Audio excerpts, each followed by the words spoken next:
అందరికీ నా జై భీములు. సభకు విమలక్క పాట పాడిన తర్వాత, ఉత్తేజ్ గారి ఉపన్యాసం తర్వాత, ఒక గాన వృష్టి తర్వాత సూరెట్టుకు జారతాది సితుక్కు సితుక్కు వాన చినుకు అన్నట్లుగా ఉంది. చాలా ఉత్తేజభరితంగా ఈ వేదిక మీద నుంచి మాట్లాడటం, జీవనదుల్లాంటి ఉద్యమ నిధుల్లాంటి వ్యక్తులు ఉన్నారు వేదిక మీద. నేను ఒక పంట కాలువను, ఉత్తేజ్ గారు చెప్పారు స్థిరాస్తి విలువైనది కాదు, అసలైన ఆస్తి చెప్పారు.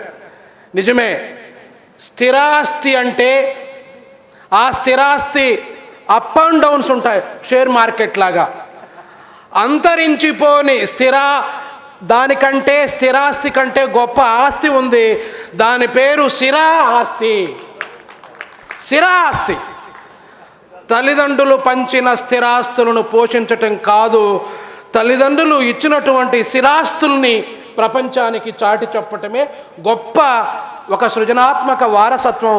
ఆ స్థిరాస్తిని ఇవాళ ఈ తరానికి ఇనాంలాగా అందిస్తున్నారు మా ఆనందాచార్య గారు. కూర్పు ఈ పుస్తకం చాలా వాటికంటే కూర్పు చాలా కష్టం.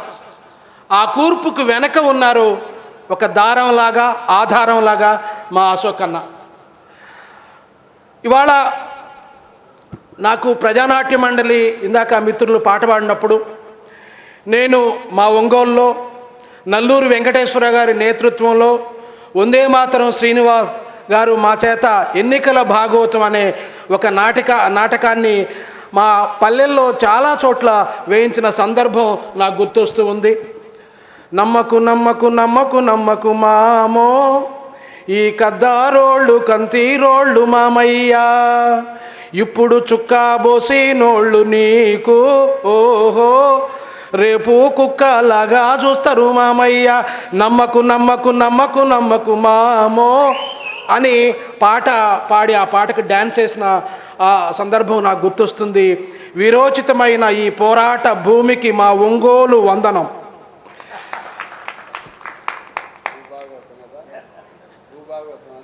ఎన్నికల భాగవతం సార్, భూభాగవతం తర్వాత ఎన్నికల భాగవతం వచ్చింది, గుండవరపు సుబ్బారావు రాశాడు. మీ దగ్గర శతుగ్ని ఉంది, ఉంటే ఉండనివ్వండి. మీ దగ్గర గండ్రగొడ్డలి ఉంది, ఉంటే ఉండనివ్వండి. మీ దగ్గర భూములు ఉన్నాయి, ఉంటే ఉండనివ్వండి. మా దగ్గర ప్రజా కవుల పాట ఉంది, అది చాలు మీతో యుద్ధానికి. సుద్దాల హనుమంతు ఒక యుద్ధ గీతం. అప్పటికప్పుడు మనిషిని ఒక ఆయుధంగా, మనిషిని ఒక మారణాయుధంగా, దోపిడి మీద తిరగబడే ఒక మారణాయుధంగా, అప్పటికప్పుడు పాటని ఆటంబాంబులాగా, పాటని పాటంబాంబులాగా మార్చే ఒక యుద్ధ గీతం సుద్దాల హనుమంతు. అందుకని ఆనందాచార్య గారు ఈ పుస్తకం ముందు మాటలో ఒక గొప్ప మాట అన్నారు. ఏమన్నారంటే, ఈ తరానికి ఈ పుస్తకం ఒక సృజన గీతోపదేశం అన్నారు. చప్పట్లు కొట్టండి మీరు సార్కి. నేను వ్యాఖ్యానం చేయలేను. ఈ తరానికి గొప్ప గీతోపదేశం, సుద్దాల హనుమంతు గారి గీతాల ఉపదేశము, ఇంకొక గీతోపదేశం, ప్రత్యామ్నాయ గీతోపదేశం. మీరు ఎలాగైనా అన్వయించుకోండి, నాకు సంబంధం లేదు. అలా ఈ పుస్తకం చాలా గొప్ప పుస్తకం, మనందరం కూడా చదవాల్సినటువంటి పుస్తకం. దీంట్లో ఈ పుస్తకం ఒక ఆత్మకథలాగా ఉంటుంది. సుద్దాల హనుమంతు గారు తన గురించి తాను చెప్పుకున్నారు, తన పాటల నేపథ్యం గురించి. అలాగే ఇది ఒక జీవిత చరిత్రలాగా ఉంటుంది. ఒక జయధీర్ తిరుమలరావు గారు, ఒక ఎస్వి సత్యనారాయణ గారు, ఒక సుధాకర్ రెడ్డి గారు లాంటి వాళ్ళు వారి జీవితాన్ని గురించి రాశారు. ఇది ఒక జీవిత చరిత్రలాగా ఉంటుంది. ఇది ఒక ఎలిజీ బుక్ లాగా ఉంటుంది. చాలామంది కవులు కవితలు రాశారు, పాటలు రాశారు. కూరెళ్ల విఠలాచార్య లాంటి పెద్ద తరం కవులు ఉన్నారు. వేల్పుల నారాయణ లాంటి కొత్త తరం, ఈ తరం కవులు, మాకంటే ముందు తరం కవులు కూడా ఉన్నారు. కాబట్టి ఇది ఒక ఆత్మకథ, ఇది ఒక జీవిత చరిత్ర, ఇది ఒక స్మృతి గీతం, ఇది ఒక విమర్శ పుస్తకం కూడా. ఒక ప్రజాగాయకుడిని ఎలా విశ్లేషించాలి, జానపద మౌఖిక కళారూపాల ద్వారా సుద్దాల హనుమంతు గారు ఎలా ముందుకు వచ్చాడు, ఈ పుస్తకం మనకు తెలియజేస్తుంది. ఇందాక అందశ్రీ అన్న ఒక మాట అన్నాడు, మనం అందరం సుద్దాల హనుమంతు జీవిత చరిత్ర అంటున్నాం.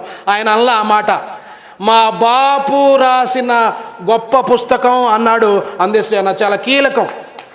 మా బాపు అన్నాడు. ఈ తరం ఇవాళ ప్రజా వాగ్గేయ సాహిత్యం, ప్రజా కవుల పాటలు ఇవాళ ప్రపంచ సాహిత్యాన్ని నిర్దేశిస్తున్నాయి. తెలంగాణ ప్రజా కవుల పాటలు ఇవాళ ప్రపంచ చైతన్యానికి ప్రాణ చైతన్యాన్ని అందిస్తున్నాయి. ఇవాళ ప్రజా కవుల పాటలదే యుగము, సాహిత్య యుగము. ఈ పాటల యుగానికి మూలం ఏంటి? ఇది కీలకం. మా తాత చెప్పేవాడు, ఒరే కోటేశు, సంస్కారం అంటే ఫలాలు భక్షించటం కాదురా, సంస్కారం అంటే మూలాలను రక్షించటం అన్నాడు. ఆ మూలాల రక్షణ ఎరుక ఈ ప్రజా వాగ్గేయ సాహిత్యానికి ప్రాతిపదిక సుద్దాల హనుమంతు దగ్గర ఉన్నది, ఆయన పాట దగ్గర ఉన్నది. కొన్ని పాటలు ఆ పార్టీ కార్యకర్తలు పాడతారు, కొన్ని పాటలు ఆ సంస్థ వాళ్ళు పాడతారు, కొన్ని పాటలు ఆ వ్యక్తులు పాడతారు. కానీ కొన్ని పాటల్ని కాలమే మైమరిచి హమ్ చేస్తుంది. అలాంటి పాట పల్లెటూరి పిల్లగాడ. కాలమే మైమరిచి హమ్ చేస్తుంది ఇవాళ ప్రజాకవుల పాటలు. అలా కాలమే మైమరచి హమ్ చేసేటువంటి గొప్ప పాటలు మనకి సుద్దాల హనుమంతు గారు అందించారు. ఆయన ఇవాళ ఇందాక ఆనందాచార్య గారు చెప్పారు, ఇవాళ చాలా రెలవెన్స్గా ఉంటారు. ఎవరు గొప్ప కవి అంటే 100 ఏళ్ల తర్వాత కూడా ఇవాళే ఈ పాటలు మా బతుకులకు అన్వయం అవుతున్నాయి కదా అనుకుంటే వాళ్ళు గొప్ప కవులు, వాళ్ళు క్లాసిక్ పోయట్స్. వాళ్ళ పాటల్లో సార్వకాలీనత, సార్వజనీనత ఉంటుంది. చదువులు నేర్పిన యువతి యువకులు సదోద్యోగములు లేక, నెంబర్ 1 ఇవాళ మనం చూస్తున్నాం. వృద్ధులైన తల్లిదండ్రుల విడిచి ఉరులు పోసుకునే వేళ ఇవాళ చూస్తున్నాం. బలహీన వర్గాల ప్రజలకు ప్రాణమానాల పరిరక్షణే లేదు ఇవాళ అన్నట్టుగానే ఉంది. నడిబజారున స్త్రీల మానభంగాలాయే అమెరికన్ సామ్రాజ్యవాదుల అడుగులకు మడుగులొత్తే పాలక వర్గాల ద్వంద్వ ప్రవృత్తిని 40వ దశకంలోనే సుద్దాల హనుమంతు తన పాటల ద్వారా తెలియజేశాడు. రూపాయి విలువ గురించి వాళ్ళు మాట్లాడుతున్నాం. రూపాయి విలువను తగ్గించి అమెరికన్ నూకలకై ప్రణమిల్లే రాజ్యం కుతంత్రాలను సుద్దాల హనుమంతు తన పాటల ద్వారా ఎలుగెత్తి చాటి చెప్పాడు. కోటి గొంతులతో కోటి రత్నాల వీణ అయి మారుమ్రోగాడు సుద్దాల హనుమంతు. ఒక ప్రశ్న వేశాడు, అందరి గుండెల్లో దూసుకుపోయే ఒక ప్రశ్న వేశాడు. ఎందుకు కల్లానికి మార్కెట్కి మధ్య ఎందుకు దూరం ఉంది? కల్లానికి మార్కెట్కు మధ్య ముసురుకున్న చీకటలను ఎవరు తయారు చేశారో అన్నాడు సుద్దాల హనుమంతు. కల్లంలో ధాన్యానికి ఏమాత్రం విలువ లేదని, మార్కెట్ చేరగానే ధరలకు అంతు లేదని, విపణి రాజకీయాలను, బడా వ్యాపారుల దగా వ్యూహాలను తేట తెల్లం చేశాడు సుద్దాల హనుమంతు. పటేలు ఒక దొంగ, పట్వారీ ఒక దొంగ, దేశ్మిక్ ఒక దొంగ, దోపిడీ దొంగలు ముసుగుల్ని పటాపంచులు చేశాడు. ఆ రోజుల్లో రాజ్యానికి వ్యతిరేకంగా దొంగ అనాలంటే ఎన్ని గుండెలు కావాలి? ఆ గుండె కేవలం సుద్దాల హనుమంతుకే ఉంది. అందుకే దొంగల్ని తిట్టిపోశాడు. కృత్రిమ కరువును సృష్టించేటువంటి నిల్వ వ్యాపారుల రహస్యాలను ఎత్తి చూపాడు. పేదల రక్తం జలగల్లా పీకు తినే వ్యాపారులే పదవులను అధిరోహిస్తున్నారని చెప్పాడు హనుమంతు. భారతదేశ విమోచనోద్యమం మనకు తెలుసు. విలీనమా విమోచనమా గొడవల్లోకి నేను పోను. ఆపరేషన్ పోలో జరుగుతున్నప్పుడు అందరూ దేని గురించి ఆలోచిస్తున్నారో మనందరికీ తెలుసు. ఒక్క సుద్దాల హనుమంతు మాత్రం ఈ ఆపరేషన్లో పేద ముస్లిములు కమ్యూనిస్టులకి ఇబ్బంది కలుగుతుంది అన్నాడు. దర్శనం అంటే అది. రవిగాంచనిచో కవిగాంచాలి.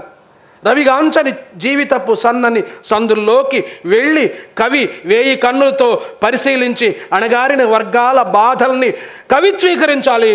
సుద్దాల హనుమంతు గారు ఆ అద్భుతమైన ప్రయోగం, ఆ అద్భుతమైన సృజన చేశాడు. హంగ్రీ 30s ప్రభావిత మహాకవుల కంటే భిన్నంగా తన నేల విముక్తి గీతాన్ని కోటి గొంతులతో ఆలపించాడు సుద్దాల హనుమంతు. ఒకవైపు 40వ దశకంలో నవ్య సంప్రదాయ యుగం ఉంటే అప్పుడప్పుడే అరసం వస్తుంటే ఆ స్ఫూర్తితో తన నేల గురించి, తన విముక్తి గురించి, హైదరాబాద్ విమోచన ఉద్యమం గురించి, వెట్టి చాకరీ గురించి చాలా గాఢమైనటువంటి పరిశీలనతో అనేక పాటలు రాశాడు. ఇవాళ గద్దర్ కానీ, ఇవాళ గోరిటి వెంకన్న, ఇవాళ జయరాజ్ అన్న, ఇవాళ సుద్దాల అశోక్ అన్న, ఇవాళ అందశ్రీ, చాలామంది ప్రజాకవులు ఇవాళ ప్రపంచాన్ని శాసిస్తున్నారు. వాళ్ళకి ప్రాతిపదిక సుద్దాల హనుమంతు అని మనం గర్వంగా చెప్పుకోవచ్చు. ఒక బండి యాదగిరి ఆ స్ఫూర్తితో వచ్చినటువంటి వ్యక్తి ఉన్నాడు. మొదట్లో సంప్రదాయ పద్ధతిలో భజన గీతాలు రాసుకునేటువంటి సుద్దాల హనుమంతు ఆంధ్ర మహాసభ స్ఫూర్తితో, రావి నారాయణ రెడ్డి ఉపన్యాస ఉద్ధృతితో, ఆర్య సమాజ కార్యకర్తగా, అరుణ ఎరుకతో, కమ్యూనిస్టుల బాటలో కార్యకర్తగా నడిచిపోయాడు. జానకమ్మ స్ఫూర్తితో, అది అండర్లైన్. ఆవిడే పెన్ను దన్ను జానకమ్మ అన్న సుద్దాల అశోక్ నాకు చాలాసార్లు చెప్పాడు. వడ్డించిన విస్తరి కాదు ఆ దంపతుల జీవితం. వడ్డన ఉన్నప్పుడు విస్తరి కోసం, విస్తరి ఉన్నప్పుడు వడ్డన కోసం పెనుగులాడిన దుర్భరమైన పేదరికాన్ని అనుభవించాడు ఆ మహాకవి. ఆకలి వేస్తుంది అన్నం వండటానికి, లేవు ఇంట్లో సరుకులు. హార్మోనియం మెట్ల మీద ఆకలి రాగాలు ఆలపించిన మహాకవి సుద్దాల హనుమంతు. మిషన్ కుట్టుతూ దానికి తాళం వేసింది ఆ మహాతల్లి, వాళ్ళు పుణ్య దంపతులు. కాబట్టి ఆ పుణ్య దంపతుల ఎరుక ఈ తరానికి తెలియాల్సిన అవసరం ఉంది. చిన్న కష్టానికే తండ్రి రీఛార్జ్ కోసం 50 రూపాయలు ఇవ్వలేదని పక్క గదిలో ఆత్మహత్య చేసుకునే ఆ పిరికి పందలకు సుద్దాల హనుమంతు జీవితం అవరోధాలని అధిగమించి జీవితాన్ని గెలిచే మహత్తరమైన శక్తి పాటల ద్వారా హనుమంతు ఇచ్చాడు. అది ఈ తరానికి బట్వాడా కావాలి, పాఠ్యాంశాల్లో సిలబస్ కావాలి.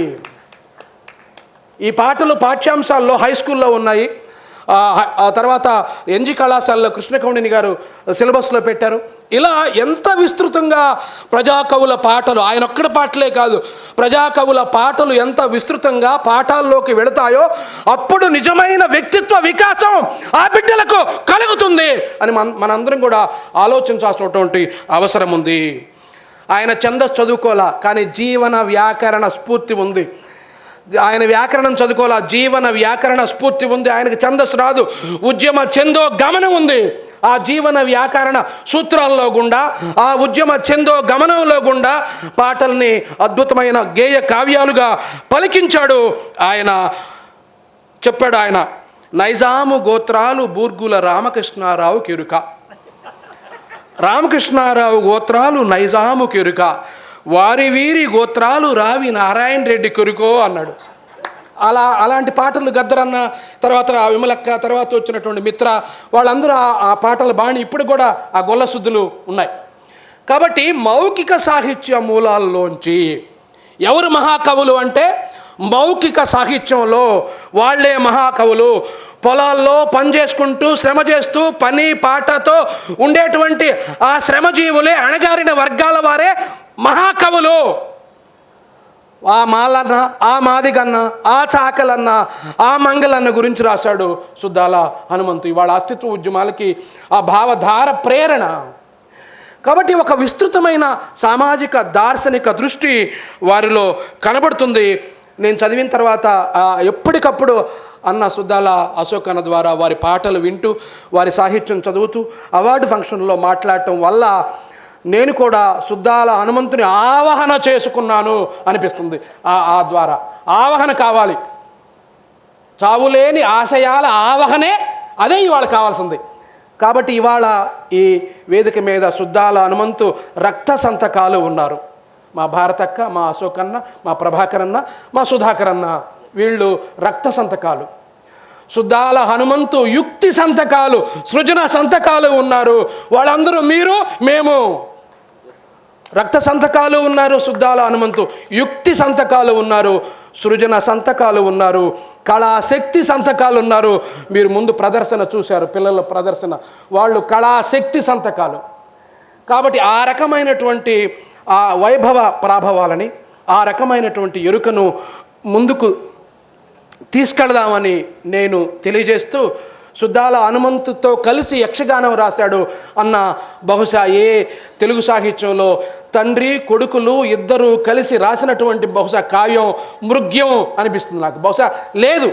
ఆ గౌరవం అన్నకే దక్కి. ఎందుకు జాతీయ పురస్కారం వచ్చిందంటే అది సుద్దాల హనుమంతు రక్తంలో ఉంచినటువంటి సిర కాబట్టి ఇవాళ పాటలు రాస్తున్నాడు.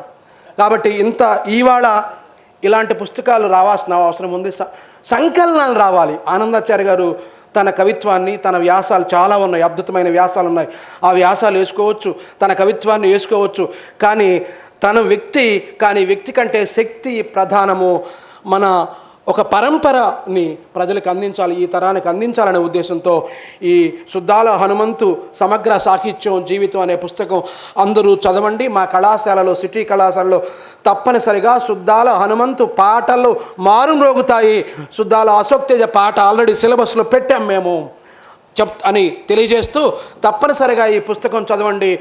పుస్తకాలు చదవటం ద్వారానే మనం బతుకుతాము అని తెలియజేస్తూ పుస్తకం కొనండి. వేళ సులభం ఫలమధికం. Thank you. ధన్యవాదాలు.